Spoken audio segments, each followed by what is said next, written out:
yan, sino ang congressman at senador na nasa likod niyan. At yan yung pwedeng ibigay na impormasyon ni Sara Diskaya. Kaya sinasabi natin, si Sara Diskaya ay Janet Napoles 2.0. Pwede ba na si Sara Diskaya ay maging star witness? Hindi natin alam. Pero sa ganyang certainty na makukulong siya, kung para sa atin, ay kumanta na siya, baka sakali. Dapat kumanta si Sara Diskaya. Halimbawa, kung talaga may inabutan sila na pera na congressman, by cash ba yan? Or paanong ginawa nila? Kasi imposible na makukuha nila ang bilyon-bilyong kontrata nang wala man lang silang kakilalang congressman o senador. Again, imposible po yun. Kaya ang dapat gawin ni Sara Diskaya ay kumanta. Kumanta. O, sabi ni Joel Villanueva, hindi niya alam nangyari sa Bulacan. O, ilan ang congressman sa Bulacan? Anong distrito? Sino congressman doon? O, ide-deny naman ng mga congressman yan. Sa Sorsogon, ide-deny ni Chis Escudero. Binigyan pala siya ng 30 million nung contractor, yung Centerways, na napakapaglabag po yan sa batas, sa election law. Labag na labag sa batas, si Joel Villanueva, si Chis Escudero. Ito yung mga nabuking-king. Yung hindi pa nabubuking-king. Ibig sabihin talagang dito, ginago na po ang bayan eh. Tinatarantado tayo eh. At dito ang pinag-uusapan, hindi na lang bilyon. Umabot na po ng trilyon. O, di ba, Nancy Sinisa, good PM po, Kakulex at Kabunyog. F.E. Bautista, good evening. Kaya yun yung pinupunto natin. Dapat kumanta na lang si Sara Diskaya. At dapat ikanta niya, gamitin niya konsensya niya. Lahat na ikanta niya na. Lahat. Wala nang dapat palampasin. Total, nag-confess ka rin. O, di ba? Eto si Bongo. Pag-usapan natin si Bongo. Si Bongo laging sinasabi, wala akong kinalaman dyan. Hindi ako namamakialam sa kontrata ng gobyerno. And yet, dokumentado, ang tatay mo, yung CLTG, initial pa ng pangalan mo yan Christopher Lawrence Tesoro Go. CLTG. Pag-aari po yan ng tatay ni Bongo. Ay nagkaroon ng kontrata sa Davao, 800 million. Ang tie-up po ay St. Gerard na kumpanya ni Diskaya. Paano mo sasabihin ni Diskaya, nakakuha ka ng 800 million na proyekto sa Davao, ka-tie-up niya yung tatay ni Bongo, sinong kausap nila dun? DPWH lang ba? Imposible. Hindi mo ba alam yun, Bongo? Kung hindi alam niya ni Bongo, ano ka? Inutil ka. Di dapat nung nakikita mo sa budget, ay hindi pwede yan. Kung talagang ayaw nyo, na nakikita na yung kamag-anak nyo, asawa, kapatid, na nakakakontrata sa gobyerno, patitigil mo yan Pero imposible kasi yun Hindi yun ang realidad sa Pilipinas. Yan ba? Ipatatawag ba ni Marcoleta yan, yung tatay ni Bongo? Ganon din naman sa House. Nag-away si Garin tsaka si Toby Chanco. Ang punto ni Toby Chanco, patawag na natin tong si Saldico. Patawag natin. Sang-ayon ako dun. The same way, patawag nyo si Saldico, kasi yung ginawang katarantaduan ni Saldico tsaka ng SunWest, sa totoo lang yung mga kontrata ng SunWest na pag-aari ni Saldico at ng kanyang kapatid, ng yung kanilang mga kumpanya, yung Hightone, Christopher ko yan, di ba? SunWest, Saldico. Imposibleng hindi naman din alam yan ni Martin Romualdez. Katarantaduhan na hindi alam. Imposibleng hindi alam ni Speaker yung ginagawang katarantaduhan ng mga congressman. In the same way, nung panahon din ni Duterte, may mga ghost project, flood control, imposibleng hindi alam namang Speaker of the House, ni Pantaleon Alvarez, ni Alan Cayetano, sino bang mga naging Speaker of the House dyan? Imposibleng hindi nyo alam. Kaya wag magtatakipan dito. Kaya itong flood control na korupsyon na to, Wala ditong Duterte o Marcos, Aquino, kung sino man na administrasyon. Ang hinahangad natin dito, katotohanan, panagutin ang dapat panagutin. Kahit sino pa yung hudas na politiko na yan.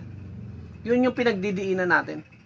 Ang problema, kapag nasa halimbawa, kila Marcoleta, kila Bato, pag nasasading na yung Duterte, wala na, iniiwas na. Sabi ko nga, nabibilao ka na. Ganon din sa House. Parang pinoprotektahan si Saldico. Bakit? Wala tayong dapat protektahan dito kahit sino pa yan. Mark Villar, ano rin palpak din di ba? Naging DPWH. Wala bang alam si Mark Villar sa mga katarantaduhan ng flood control? Imposible. DPWH secretary kay. The same kay Manuel Bunuan, imposibleng hindi mo yan alam. Di ba? Ngayon, yun yung mapoprovide ni Sara Diskaya. Ikanta niya. Kumanta si Sara Diskaya, sino-sino ang mga politiko. Kumbaga maging Janet Napoles na siya, di ba? Nagmarunong daw ang malaking mata, sabi ni Amos Troy Sentinales. Unang-una, hindi malaki ang mata ko. At hindi ako nagmamarunong. Nagsasabi lang po ako ng aking opinion. At tingin ko naman, sang-ayon naman tayong lahat dito na hindi ito magagawa ng mga kontraktor at ng mga DPWH engineer nang walang kasabwat na congressman o senador. Di ba, Jan Labordo? Salamat sa 10 stars ha, Jan Labordo. Yan. Yan po. Okay. Nancy Sinisa, good evening po, Kakulex Kabunyog. Mer Mendoza, gandang gabi, Kabunyog. Ano sa tingin ninyo? Tama ba si Kulex? Na si Sara Diskaya ay mag-ano na lamang? Kumanta na lang, di ba? Kumanta na lang. Kaysa naman siya lang makukulong. Alangan namang kayo lang mag-asawang makukulong, Sara Diskaya. Kumbaga, sabihin mo damay-damay na to. Di ba? Sana all, Sana all makulong na, damay-damay na to. Kumbaga, bawas bawas kasalanan ka na. Maglinis ka na lang ng konsensya mo. Yun yung magagawa ni Sara Diskaya. Total, makukulong na kayo Idamay nyo na lahat. Ang problema dito, pag kakanta na yan si Sara Diskaya, baka maglubay ang mga senador sa kanya at congressman. Yan ay cycle sa Pilipinas, no? Pag mainit yung issue, di ba, cycle yan? Imbestiga. Nagagalit yung taong bayan ngayon, nagagalit tayo.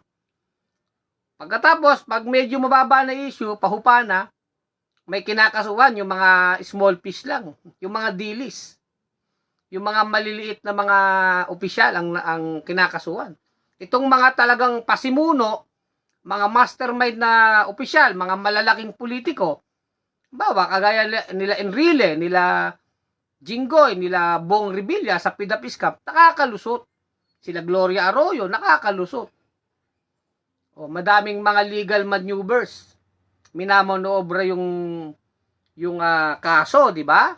Nagsasakit-sakitan, may neck brace, naka-wheelchair, di ba?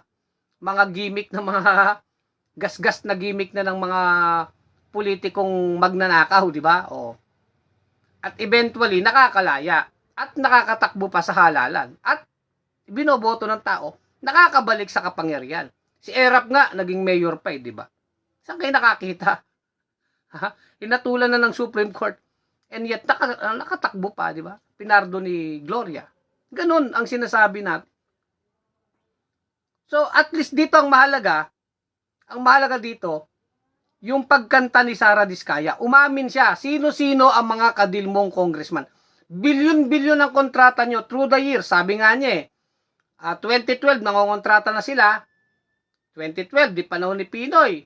2016, flood control project naman yung tinira nila. Doon sila nagsimula ng flood control project. Talagang kumikitang kabuhayan Habang lumalaki ang katarantaduhan, kumikitang kabuhayan. So, 2016, panahon ni Duterte, nagsimula na ang flood control nila. Dami nilang naging kontrata. Hanggang sa panahon ni Marcos. Kumbaga, lahat ng henerasyon ng mga administrasyon, nangongontrata tong mga Diskayas na to. At paano nila yan nagagawa? Na sila lang, na walang politiko? Ikwento nyo sa pagong yan, di ba? Malabo na yun. So, ibig sabihin, mga kabunyog, mga kababayan, ang dapat gawin ni Sara Diskaya, kumanta ka na. Ikanta ang mga pangalan na mga politiko, na mga congressman, senador, na kasapakat nila, na sinuhulan nila. Na ang hatian nila sa SOP, magkano? Ikanta mo na yan, Sara Diskaya. Maghugas ka na ng konsensya mo kung meron pa. O mabuhay ang kabunyog, sabi ni J.R. Amodya. O di ba? Yung po ang ating point diyan, mga kabunyog, mga kababayan, di ba? Hugas hugas konsensya na, di ba? Kumanta na. Dapat nasa ang kanta ay nasa tono. Ganun po 'yun. Or pwede rin na talagang si Sara Diskaya papangakuan ng mga politiko na poprotektahan siya para hindi siya kumanta. Pero mahirap na siya makalusot. Kasi maghahanap po talaga ang taong bayan ng makukulong.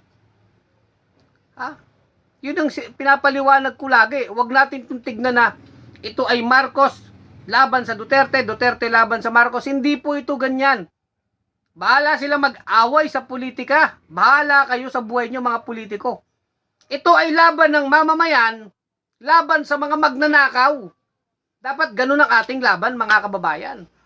Walang Duterte, walang Marcos, walang Aquino, walang dilaw pula dito. Ito ay ang mga napeperwisyong mamamayan na sawang-sawa na tayo sa baha. Napeperwisyo tayo, lalo ang mga maliliit na Pilipino, mga vendor na ganap buhay, mga manggagawa, estudyante, tayong lahat. Napeperwisyo tayo sa kalintikan na baha na yan. At habang trilyon ang budget sa flood control, ninanakaw. Sinisindikato, ninanakaw. Ginagago tayo ng harap-harapan. So, laban ito ng mamamayan na napeperwisyo laban sa mga magnanakaw sa gobyerno. Yan ang hatian ng laban. Hindi Duterte versus Marcos. Hindi po yan. Dilaw versus ganito. Hindi. Ang laban dito ay mga mamamayan. Tayo po yun. Regardless kung anong